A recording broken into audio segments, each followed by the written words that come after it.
Hello, this is Matt on the Moon Lambo channel. Let's talk a little bit about what's happening in the market today in perspective from a number of analysts, including a few.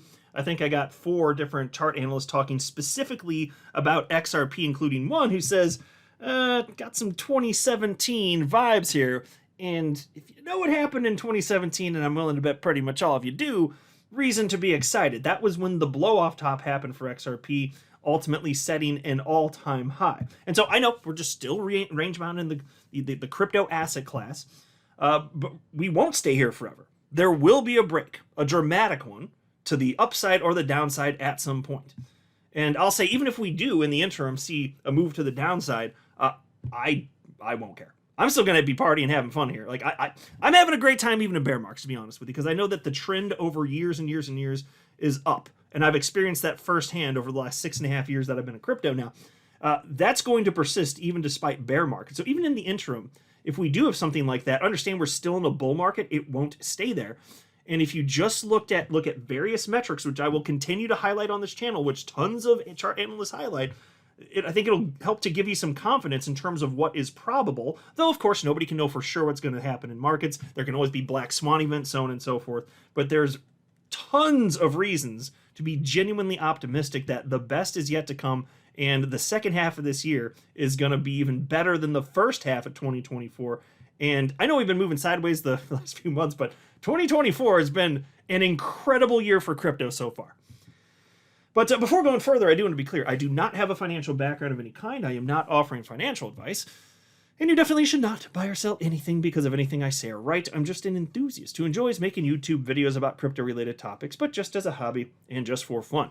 As I record this latest Moon Lambo hot jam, XRP is 47 cents, Bitcoin just over $61,000. Crypto Fear and Greed Index at 47 out of 100, so we're feeling neutral here. But mark my words, at some unknown point in the future we'll be in greed and then back into extreme greed. This party ain't over, son. And to drive that point home, I want to share with you this post from chart analyst Credible Crypto. So, I don't speak in absolutes very frequently, and I'm certainly not here as it pertains to price. But I want to highlight this post because it'll help get the idea across of just what it would take for Bitcoin to come cratering down. And that matters to you listening if you're in crypto, even if you don't hold Bitcoin, because the market moves in tandem. If Bitcoin goes, alts are going to follow. We want Bitcoin to do very well, even if that just means a top at 2 or 3x from now, even if that's all that would mean, because the amount of money that will then cycle through into the altcoins will just be outrageous. And that's where you get the 10, 20, 30, 40, 50x's, depending on what the coin may be. And that's, alt season. That is why I'm here. It's probably why most of you here, I'm willing to bet. So here's what he said. People underestimate how much sell pressure it would take to bring us back to the 40,000s at this time. Even the move back down to $60,000 was no easy feat. It took about 400 million of net market buy pressure on Coinbase/Binance to make the move off our lows at $56,000 to the local highs at $72,000. It took over 1.5 billion of net market sell pressure on Coinbase/Binance to move us back down to our range lows from the local highs, and we still haven't broken down and made a lower low below $56,000. It took a lot of effort to get us to where we are now. There is undeniable absorption occurring within this range. And so, folks, nobody knows for sure what's going to happen, but look at how people are behaving. Look at the data. What does it tell you is most probable? In fact, take a look at this from chart analyst Ali Martinez. It's a chart Bitcoin number of new addresses. And he cites, retail Bitcoin investors are making a comeback. The number of new Bitcoin addresses on the network surged 352,124, marking the highest level since April. And so here you can see this chart dating back to November of last year. And you'll note that just very recently, within the last couple weeks or so, just a notable spike to the upside above the trend line to the downside. So that's the point he's making. He's like, well, this is notable. And that's why he's highlighting this on his profile on X.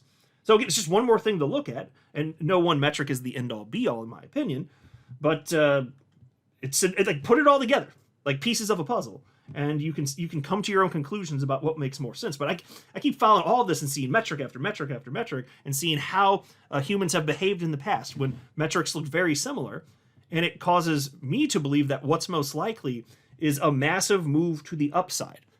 Bitcoin leading the way, altcoins ultimately following, including XRP. The asset class absolutely moves in tandem, and you're insane if you think XRP will not be a part of that. If there's a true alt season, to think XRP won't be a part of it, it's just insanity to me. Here's a post, and I love this one. This is so cool. From Chart Analyst Tech Dev. And so at the top, you got a Bitcoin USD chart, and then in the middle, it's showing the relative strength index, RSI, for that, and then the CMF, which is the Chaikin money flow. And I didn't remember what that one was because I'm not a chart guy, so I just looked it up, and I'll read you a little definition of what that is in just a second here. But it's fascinating how this all pieces together. And so we simply wrote, relative strength index calls the tops, CMF calls the blow-offs. So he's saying that RSI, that particular metric, is calling the top of the market cycle, and then CMF calls the actual blow-offs, which, according to his chart here, would indicate that we should be, so you're looking at 2024 here. It looks like technically like the beginning phase. And so when we say blow off, though, I mean, if you can look at the CMF metric here, which again I'll describe in just a second, it can persist for a long time, like a calendar year or more. So you can see here, he's just saying we're at the little beginning part of that, basically. And so the CMF, the Chaikin money flow, it's a volume-weighted average of accumulation and distribution over a specified period. The standard CMF period is 21 days. And that, by the way, I got this from Investopedia.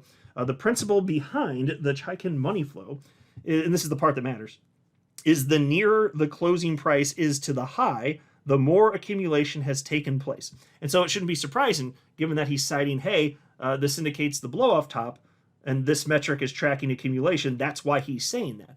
And so if you go back to the last couple market cycles, that has indeed been the case. And same is true with RSI.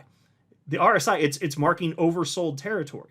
And then on the bottom end, which you can see here, 2022, 2023, that's where we're hovering around there. That was the accumulation zone. That's when RSI was at the low. So it shouldn't be surprising you. I mean, if you were here, right, it accumulated in 2022, 2023. It shouldn't surprise you that RSI for Bitcoin was down here, and that was the low for the cycle. Is that surprising you? Of course not. And it just keeps repeating. It was the same for the previous cycle, and then the one before that, and the one before that back in 2012. It just keeps happening again and again and again and again. So although nothing's certain in life, fine, wouldn't you suppose what's most likely is roughly a repeat of what has happened? Not exactly the same, but kind of history kind of rhyming with itself. That's my for fun guess. Now, as for XRP, look at what Mikey Bull Crypto had to say. This particular chart analyst is very bullish on XRP, and he said XRP, and this is just XRP USD chart, XRP exhibiting 2017 price action vibes, looking ready for markup move.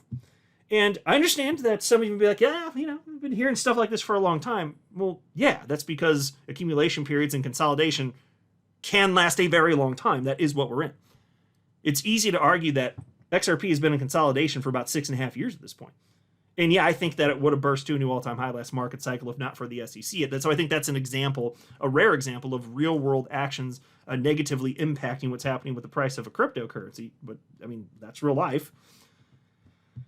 But regardless, the longer the base, the wider the base, what's the quoting phrase? The wider the base, the higher in space. It's true, though. They're just talking about and it's true, not just of XRP. The more something is in consolidation, just ranging sideways, the more it's going to blast off when there finally is an impulse. And given that we're in a bull market, I'll just have to ask you, what do you think is more likely?